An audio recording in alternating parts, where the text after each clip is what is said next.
So karon mag-report ko ron sa Crim 1. Criminology is, according to Edwin H. Sutherland, criminology is the entire body of knowledge regarding crime as a social phenomenon. It includes within its scope of process of making laws, of breaking of laws, and the society reaction towards the breaking of laws. A body of knowledge regarding crimes, criminals, and the efforts of societies to prevent and repress them in the scientific study of the cause of crimes in relation to man and society, who set and define the rules regulation for himself and other to govern other definition. Criminology explores the etiology, origin, extent, and nature of crime in society. Criminologists are considered with identifying the nature, extent, and cause of crime. Criminology is an interdisciplinary science that gathers and analyzes data on various aspects of crime, delinquent, and general antisocial behavior. Edwin Sutherland, Dean of Modern Criminology, father of American criminology, coined the word white-collar crime differential association theory, defined criminology together with Donald Percy. Criminologist, Republic Act 6506. Any person who is graduate of the degree of criminology who has passed the examination for criminologist and registered such as by the Board of Examinations of the Professional Regulation Commission (PRC). Origin of the word criminology. Etymological, the term criminology came from the Latin word crimen, meaning crime, and Greek word logos, which means to study. In 1985, Rafael Garofalo, in Italian law professor coined the term criminologia. In 1989, Paul Topinard, French anthropologist, used the term criminologist in French criminology for the first time. Principal division of criminology is EP. Sociology of law refers to the investigation of the nature of criminal law. It is administration. Etiology of crimes. Criminal etiology, the scientific analysis of the cause of crimes and criminal behavior.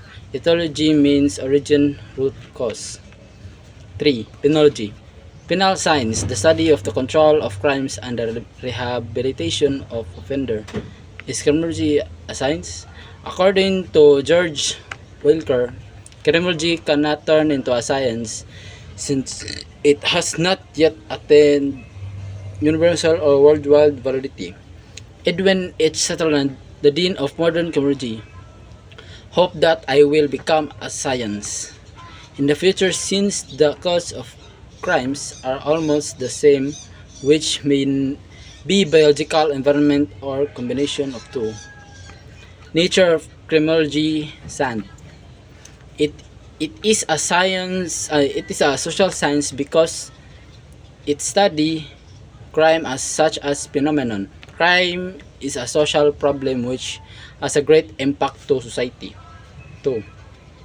It is an applied science because criminology as a body of knowledge has already established universal accepted principles and concepts, and these are used by the other field of study, instrumentation. 3. It is nationalistic because the study of criminology takes into consideration the history, the culture, and the social norms, and the laws of the country. Each country has its own set of laws and crimes and define the laws of the country. Ay, wala pa. 4. It is dynamic because the concept of criminology and their applications adapt the changing time scope in the study of criminology. 1. Study of the origin and development of criminal law. 2. Study of the cause of crimes and development of criminals. 3. Study of the other sciences. that examine criminal behavior using scientific methods such as A. Criminal demography, the study of relation between criminality and population. B. Criminal epidemiology, the study of relation between environment and milieu and criminality. C. Criminal ecology, the study of criminality in relation to the spatial distribution in a community. D. Criminal physical anthropology, the study of criminality in relation to physical constitution of men.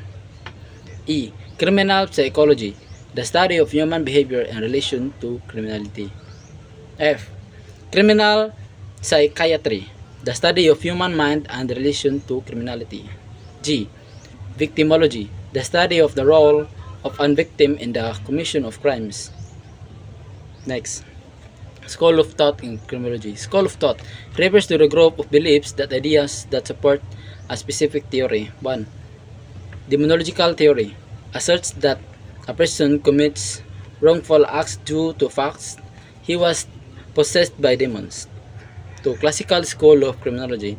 The classical school of criminology grew out of a reaction against the barbaric system of law, punishment, and justice that exists. There was no real system of criminal justice in Europe.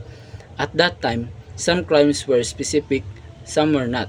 Judge has discretionary power to convict a person for an act not even legally defined as criminal.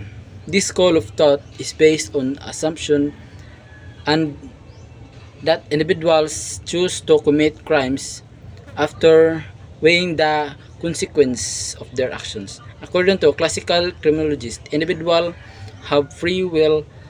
They can choose legal or illegal means to get that we want. Fear of punishment can deter them for committing crime, and society can control behavior by making pain of punishment greater than the pleasure of criminal gains. This theory, however, does not give any distinction between an adult and a minor or a mental handicap.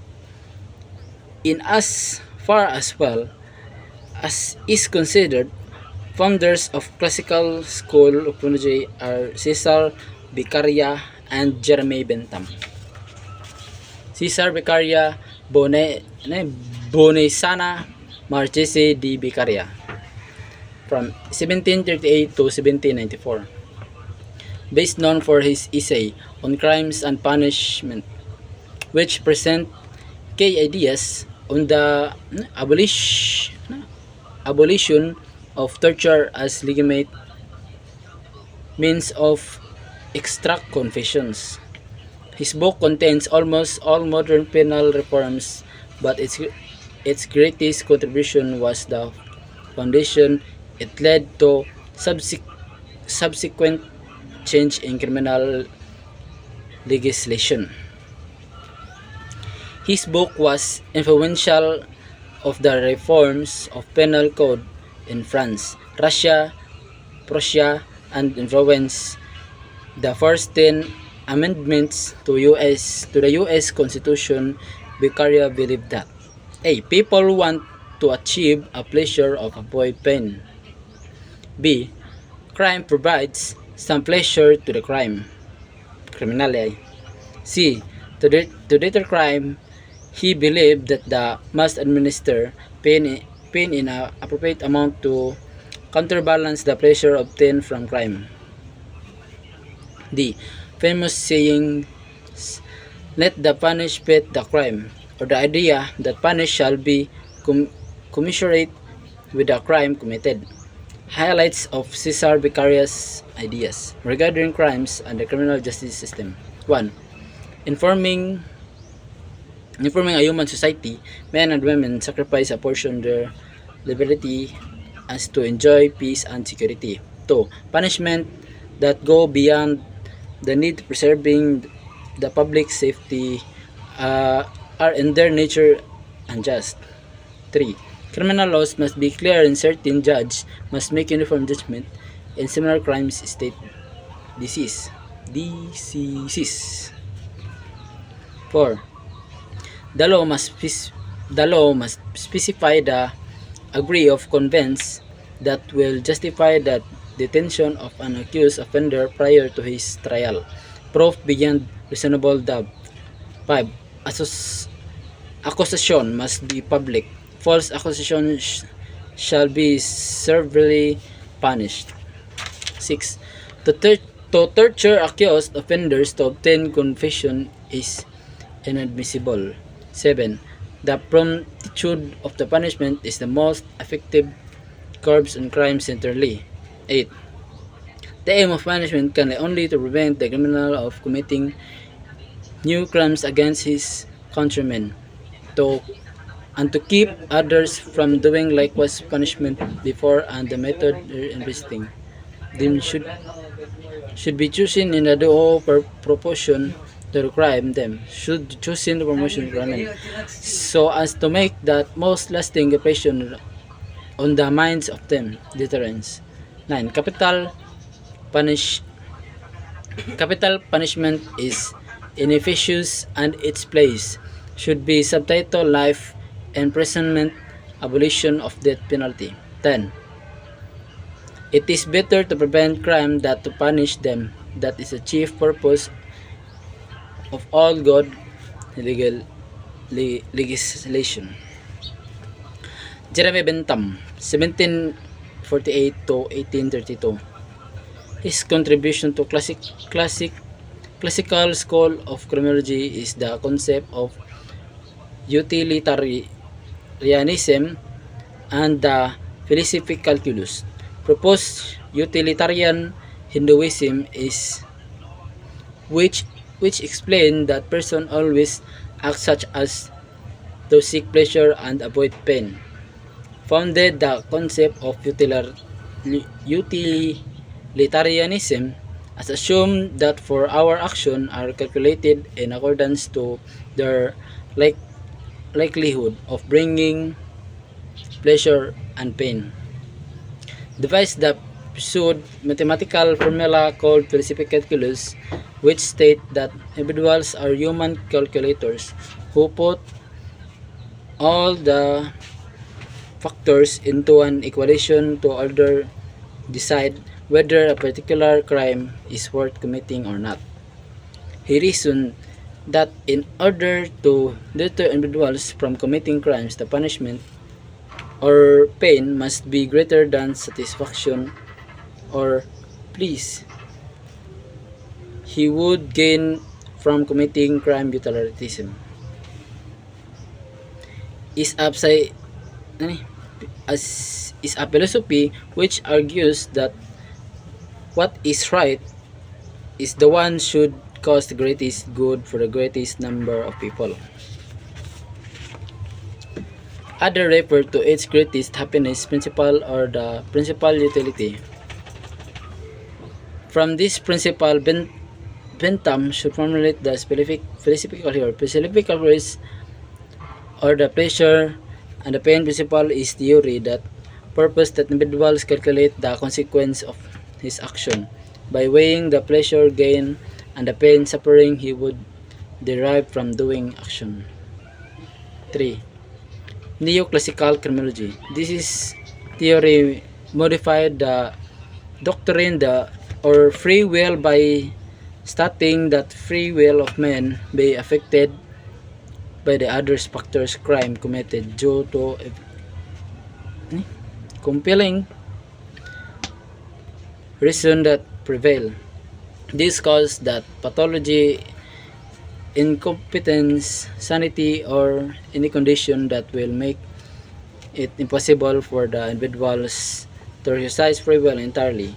In the study of legal provisions, this is the term as either mitigating or exempting circumstance.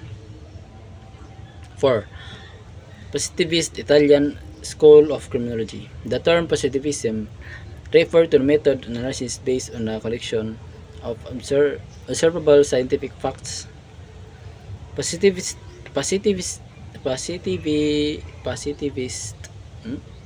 believe that cause of behavior can be measured and observed.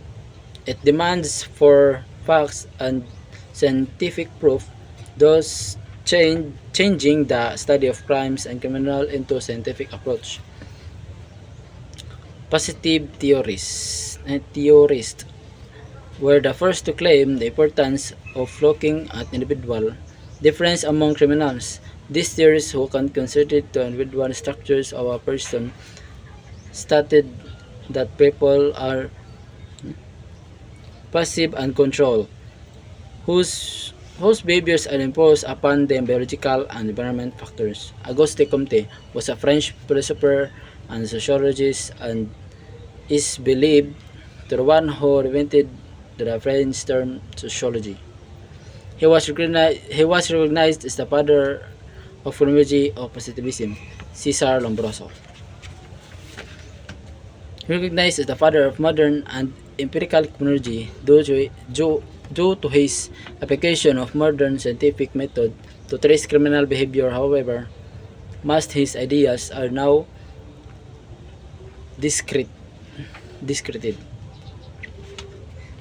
Now for the concept as atavistic stigmata, the physical features of creatures at an earlier stage of development.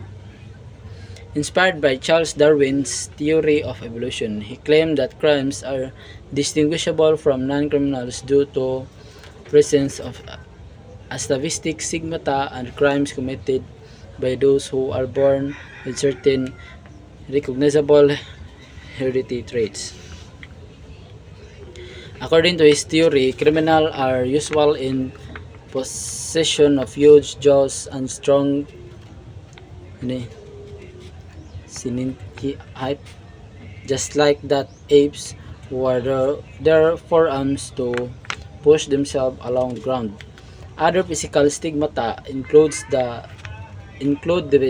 deviation in head size and shape, asymmetry, the face,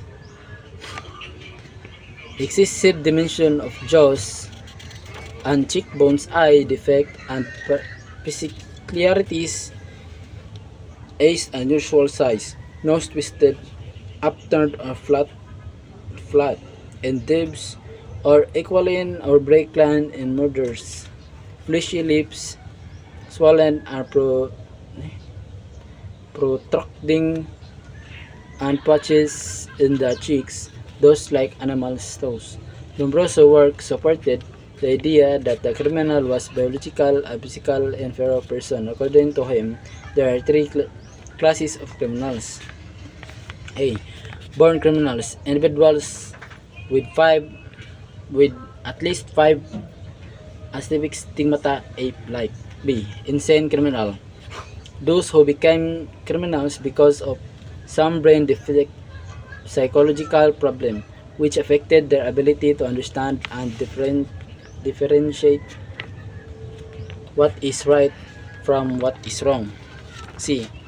Criminaloids, those with make-up and the ambiguous group that includes habitual criminals, criminals by passion, and other diverse types.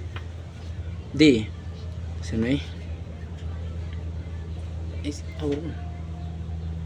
Pseudo criminals, those criminals that committed a criminal act due to self-defense. Enrico Ferre, he focused his study on the influence of psychological factors and sociological factors such as economics and politics on crimes. He believed that criminals are not held morally responsible because they did not choose to commit crimes, but rather were driven to commit crimes by conditions in their lives. Advocated the theory imputability and the denial of the free will. In 1878, he emphasized factors such as 1. Physical factors include geographical climate, temperature, etc. 2. Anthropological factors include psychological factors. 3. The social factors include economics and political factors, as well as age, sex, education, religion. Rafaeli Garofalo. He treated the roots of the crime's behavior not to do physical features but to their psychological equivalent, which is referred to as moral anomalies. He rejects the doctrine of free will. C. Classical criminals such as murderers motivated by revenge. 2. Violent criminals committed violent crimes. 3. Deficient criminals committed crimes against properties. 4. Lascivious criminals committed crimes against chastity and other sexual crimes. Holy Three in criminology. Garofalo. 1. Garofalo. 2. Ferre. 3. Lombroso. Two main difference between the classical and positivist school of criminology. Classical school, positivist school. 1. Free will. 2. Philosophy. 1. Determinism. 2. Scientific methods. De minimis is an additional to general harm principle. The general harm principle fails to consider the possibility of unsanction to prevent harm and the effectiveness of criminalization as chosen option.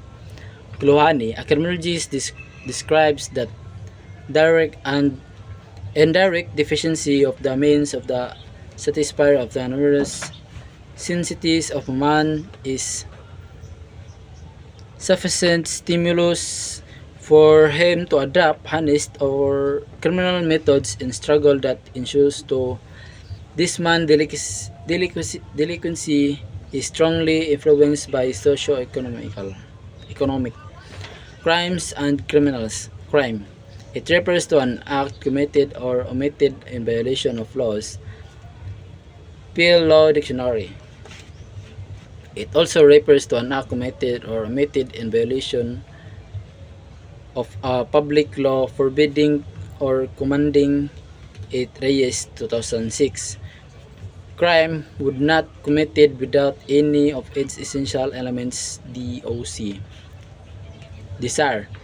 It is what induces or pushes the person to commit crime.